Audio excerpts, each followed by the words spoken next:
and welcome back to the Traveling Knitter channel. My name is Steph and I am talking to you from downtown Columbus, Ohio. This video is going to be my February wrap-up and March TBR.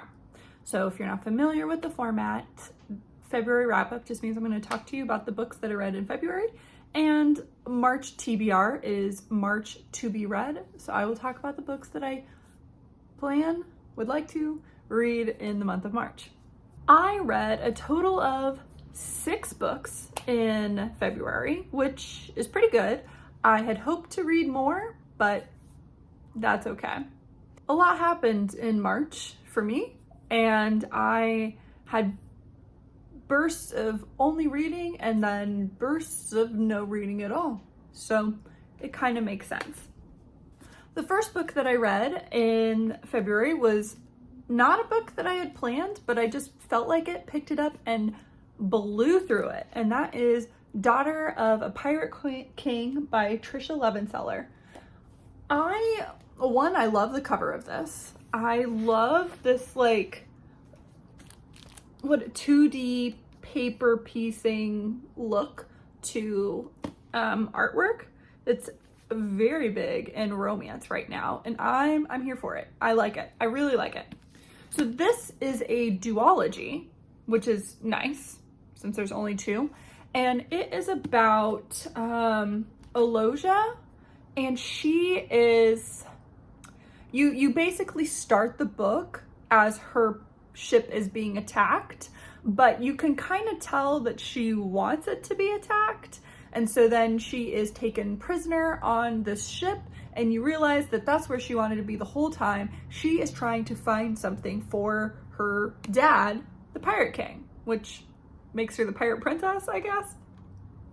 This is a, like, definite enemies to lovers, and I loved it. I really, really liked it.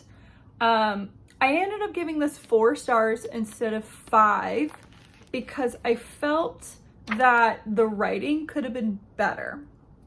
This is YA, and when did this come out? Is this like mid 2000? No, okay, it's like a lot more recent than I thought. It says 2017. I felt like the book is pretty short. I don't need things retold to me. So, like, we are introduced to 3 characters at the beginning. They're women that are on the ship when it gets captured, and then we're reintroduced to them like in the middle of the book, and we're like being told the same exact things about them, and I just felt like duh, you know. Again, this book is 300 pages. So I don't need to be told information exactly the same as I was already told. I think it was also very obvious because I did read this book in essentially one day.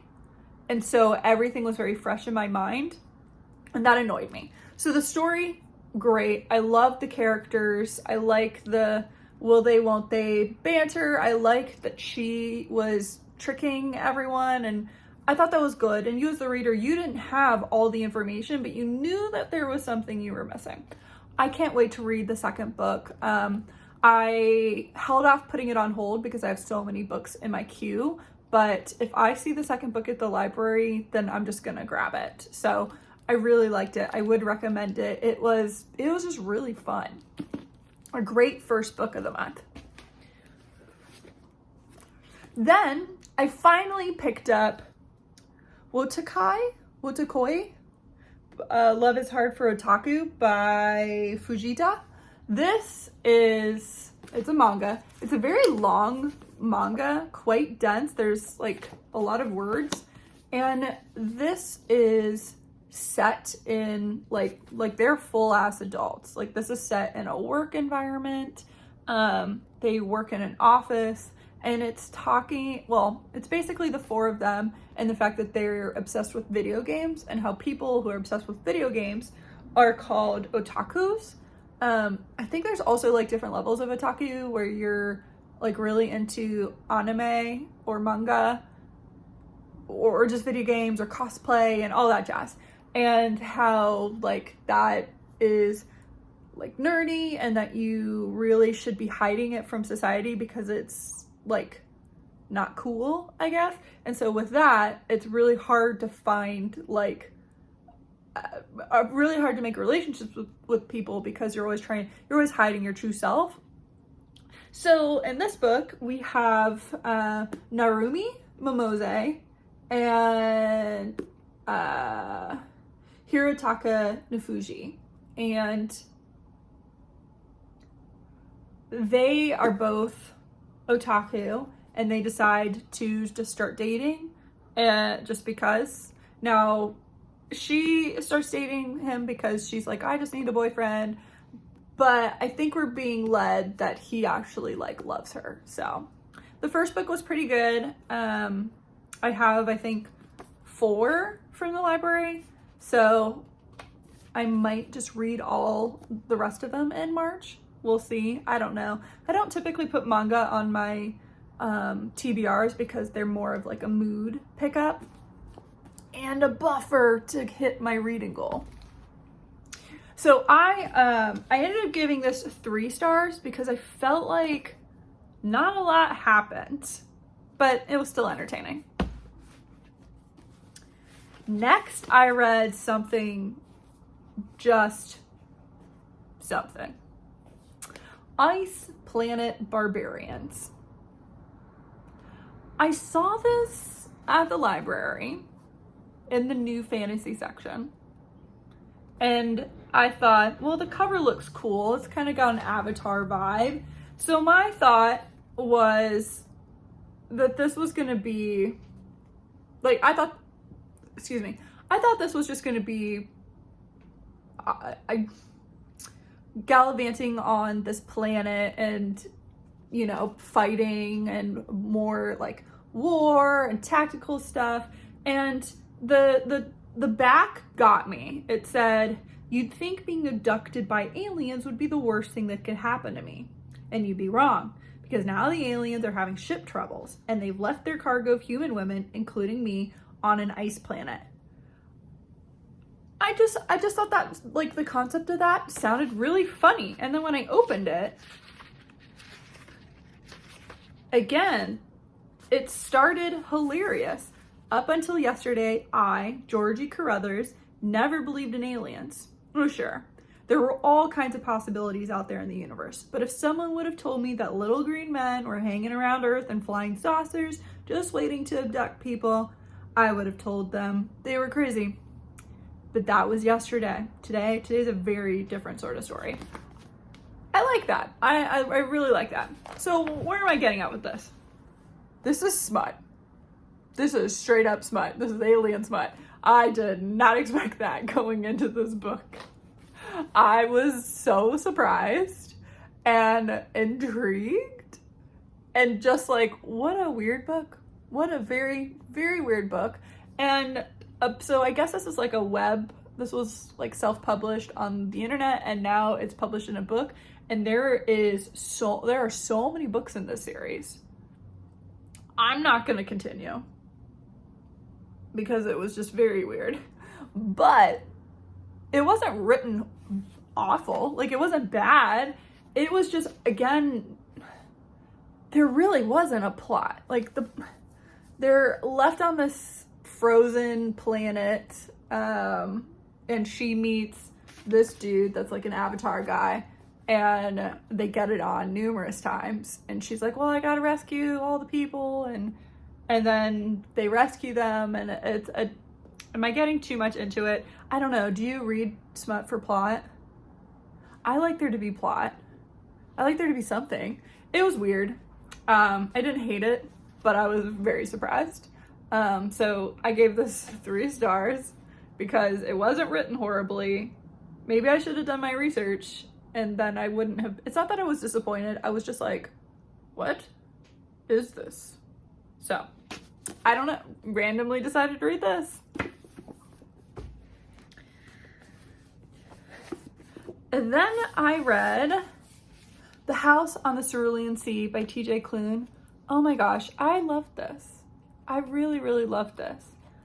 I know the internet really likes this book. I saw an interview with TJ Cloon and like his inspiration for this book. What that wasn't super cool. You know, he could have just kept that part to himself. But the story itself was just lovely. So this is about Linus, and he is a caseworker for magical children. And the beginning of the book is very like kind of like dystopian in that it's like no one has a soul, no one has a purpose. Everyone just does exactly what the boss tells them to do, silent, filling out their caseworker stuff. And then Linus is called up by the higher ups, and they have like a weird name, extremely upper management. And they're like, you're gonna go to this island and you're gonna spend a month there and report on the children that are there as well as the caretaker. And he's like, okay. You know, he's very set in his ways, so like going off is going to be difficult on him. And once he gets there, it's like he realizes his true potential, his true calling. You fall in love with the kids that are here. You fall in love with Arthur, who is the caretaker. And it, you know, it deals with prejudice. It deals with kids just being kids, even if they're weird. And it was, I really liked it. It was so quick to get through. I ended up giving it 4 stars. I didn't give it 5 stars because I wish there was more to this, but I don't know. I loved it. I liked it, loved it. I'm not head over heels obsessed with it, but I would reread this. I really did like it a lot. I really liked it a lot. Then for the book club that a friend and I do, we read Sisters Red. This is a retelling of Little Red Riding Hood, but with more magical elements. And it is 2 sisters who are, wow, Scarlet. She basically saves her sister in a wolf attack that their grandmother is killed in, and that opens their eyes to, you know, the world of werewolves. And there is their neighbor, Silas, who is like a woodsman, and they kind of partner up to rid the world of vampires. Now Scarlet takes her job very, very seriously. She is like scarred up. She has scratches all over her face, all over her body. And then her little sister Rosie is, she wants more out of life, as does Silas. And so it's really about trying to defeat the werewolves, but also Rosie warring with herself about not wanting to disappoint her sister, but also not wanting to be her sister, not wanting to spend her waking moments hunting werewolves, which Scarlet does want to do. That's her life's purpose. That's all she thinks about. I had issues with this book. I gave it 3 stars because I found it entertaining, but the problems I had, and I should have left my tabs in here, but I did put this up on Pogo Books. If you're interested in any books that I sell, I'll leave a link below, but I have this on there. Some of the things that they said, like there was constant comment on like, are you man enough? Then go, you know, kill the werewolf. That got to me. That was kind of annoying. And then Scarlet's outlook was just ridiculous. She's constantly judging other girls for being carefree, for not thinking about werewolves, for not wanting to save the world. And I just like really wore on me. I'm like, if I knew Scarlet in real life, I would hate her. Like, she's like, we can't have fun because there are bad things in this world. What a horrible outlook on life. So that just got really annoying, because it happens constantly. There is some, again, judgment on girls going out, going out dancing, drinking, what have you. There's comments on like their clothes and stuff, and how they're like, there's literally a phrase in here that was something about they're just asking to be bitten, which no. And then the last book that I read in February is Hot Vampire Next Door, Volume 1. Why did I read this? Well, let me tell you. I've been getting ads for paranormal romance, for fantasy romance, and most of these books are on, like, published by Amazon, so they're on Kindle Unlimited. And then I got an ad for 2 free months of Kindle Unlimited. So I did it, and now I'm just reading a bunch of paranormal romance books, smut books. And this is the first one that I decided to pick up, and I gave it 3 stars. It is, I feel like it's your classic innocent girl, brooding, bossy vampire dude. There are parts that I find entertaining, and then there are parts that really, really annoy me. So he lives next door, and then Jessie, our main character, starts getting into trouble. Essentially, she can't figure out, or like, you're supposed to bid or pledge to a vampire clan, and she's supposed to do that in a couple days, and her sister is like, you should pledge this other family, even though their whole family has always pledged to the specific coven of vampires. And it's like, well, why? And then her sister comes home with a horrible, like, gashed neck. Basically, she's bleeding out. And so the vampire neighbor named Bran, which I kind of wonder is supposed to be a play on Bram Stoker, the author of Dracula. I don't know. He basically saves her life, and then they're like, well, what the heck happened here? So they're just basically trying to figure out, what is going on with Jessie? Why is there this weird fight over her? She's got like a protective amulet. Like, why does she have that?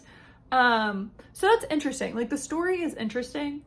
What's really annoying me is, like, so she has a classic BMW, and he is like not letting her drive it. Like, he's driving it constantly, which that's ridiculous. He's like very bossy and also like violent in a way that I just don't understand why people think it's sexy. So 3 stars. The storyline's actually pretty good. I'm enjoying that part. It is a smut book, so just throwing that out there. But if you have Kindle Unlimited, it's there. It's like serialized, so it's ongoing. I don't know how long it's gonna be. The 3rd one comes out, I think, in March or May, so it comes out this year, but I don't know how quickly they come out. So those are the books that I read in February. The books that I would like to read in March,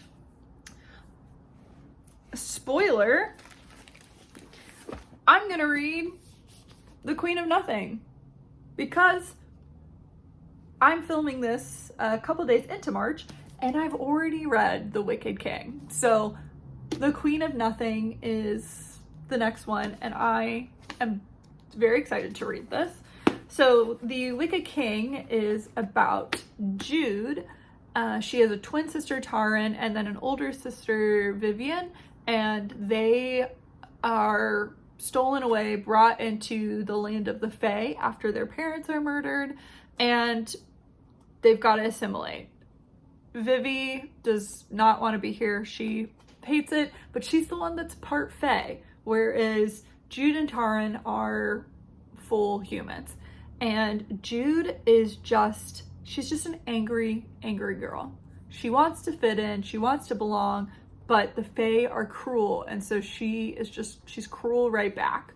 And a lot of things happen in the first book that continue into the second one, and I'm so excited for this because at the end of the second one, Jude she's back in the Mordor world. And that's all I'm gonna say, but I'm very excited to get to this book. You'll notice, or maybe you won't, but I didn't talk about Outlander series. That's because it's taking me forever. It's taking me forever to get through that second book. So the second book is again on my TBR, as is the third one. Technically, I should be on the fourth one at this point, but it's not happening. For audiobooks, I've got the fifth Jackie Faber book, and I'm actually halfway through with that, so that one will definitely be finished in March. And then I would also like to get through Malibu Rising. So Jackie Faber, I've talked about that series so many times. She's just a crazy girl off on adventures. She disguised herself as a boy and was a ship's boy on the HMS Dolphin, which was a British warship. And in this latest book, she is going down the Mississippi River. I think she was on the Ohio River first. So she's just traveling the Midwest. And it's great. I really enjoy them. The audiobooks are fantastic. And then Malibu Rising, I just heard is going to have a sequel, which interesting because I don't think any of Taylor Jenkins Reid's books have sequels as of right now.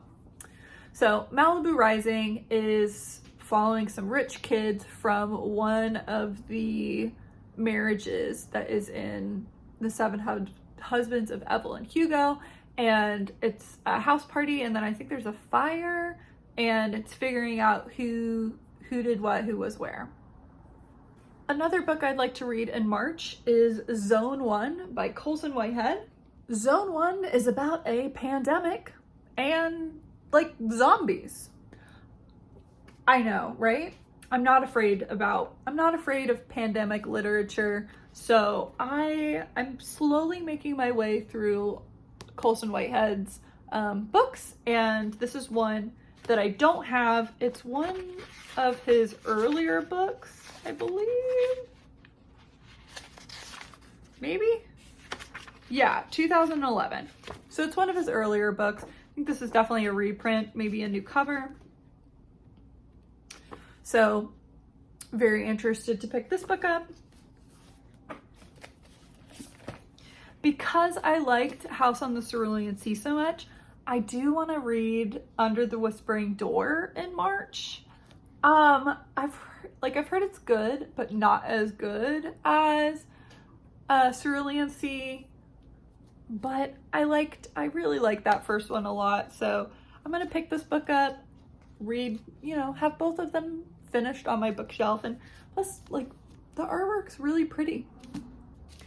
So this one is about Wallace and Hugo. Wallace has died, and I guess he's coming to terms with the fact that he has died, and Hugo owns this peculiar tea shop, and Hugo is going to help Wallace move on to the afterlife or what have you. Wallace doesn't really want to leave. He feels like he has more to his life, and I believe he's also a grumpy old man. So, I mean, it sounds really cute. Doesn't appear to be any children in it, but we'll see. I'm excited nonetheless.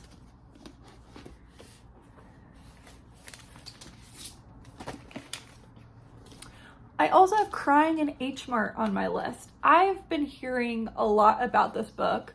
A friend of mine, he read it, he loved it, and I want to read this. It's about Michelle finding out that her mother is dying, and so she comes back to help support her mom. And really, it's a story about grief, when your familial relationships are not that good, but you're still gonna take care of them. And I don't know, I don't want to know like a ton about it. I just know that this is a sad book about death and grief. I don't know if I'm ready for it, but I do want to read it. And then the last official book on my TBR is Six of Crows. This was on February. I didn't quite get to it. I just need to pick it up. I just need to pick this up to get into it, just to read it. And then once I finish this book, as I've said for months and months and months, I will then watch Shadow and Bone on Netflix. So Six of Crows is a continuation of the Grishaverse, and it is a heist novel. You have Kaz and then his crew, which if you've seen the show, you'll know who his crew is. And I guess they're trying to steal an object, as most heist stories go. So those are all the books that I would like to read in the month of March. It is quite a lot. We'll see how far I get through them. Let me know what books you're reading or books that you're excited to read down below in the comments. I hope you enjoyed the video, and if you did, be sure to give me a thumbs up, a like, subscribe, any and all of that, and I will see you in next week's video, which is going to be a knitting related video or crafting related video. Thanks, bye.